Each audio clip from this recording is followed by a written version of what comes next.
À travers la charte, les acteurs du tourisme mettent leurs forces en commun. Le temps où l'office de tourisme de chaque territoire se tirait la couverture à lui est révolu dans le département, car la beauté de l'abbaye de Clairvaux, du centre-ville de Troyes ou des Grands Lacs ne suffit plus pour attirer les touristes. Le fait que tous les offices de tourisme, avec le comité départemental de tourisme, travaillent dans la même direction, ça va nous permettre de donner de la cohérence à l'image départementale et de développer aussi la notoriété du département. Rassembler les forces permet de faire des économies d'échelle, mais aussi d'exister dans un secteur qui se mondialise. La dizaine d'offices de tourisme du département présents ce matin en a pris conscience, grâce notamment au comité départemental du tourisme, un comité qui a changé de politique sur ces dernières années. Le CDT était trop loin. Je crois qu'on a fait le chemin qu'il fallait et tout seul, c'est impossible de vivre. Autrement, on ne fera pas le poids par rapport à d'autres offices de tourisme français, comme les offices de tourisme de la Côte d'Azur. C'est un plus à l'heure actuelle,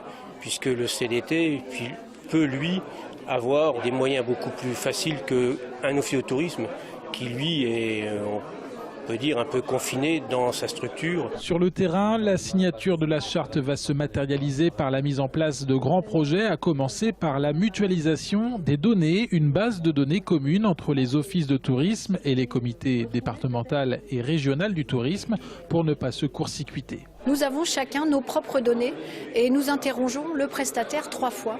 Ce n'est pas admissible aujourd'hui et nous souhaitons mettre toutes nos données en commun. Et le CDT de l'Aube sera le premier de toute la région Champagne-Ardenne à adopter le futur système.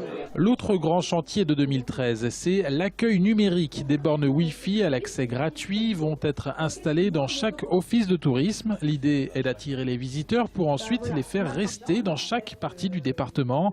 Du Nogentais au Pays d'Hôte en passant par la Côte des Bars, le système est baptisé Wi-Fi Aube. Les touristes qui vont se connecter auront d'abord des informations touristiques à leur disposition, 24 heures sur 24, 7 jours sur 7, en ayant donné un code qui nous permet à nous d'identifier formellement la personne. En parallèle à ces actions menées en 2013, le comité départemental du tourisme prévoit aussi une nouvelle campagne de communication. Les idées ne manquent donc pas pour attirer tous ensemble de plus en plus de touristes dans l'Aube.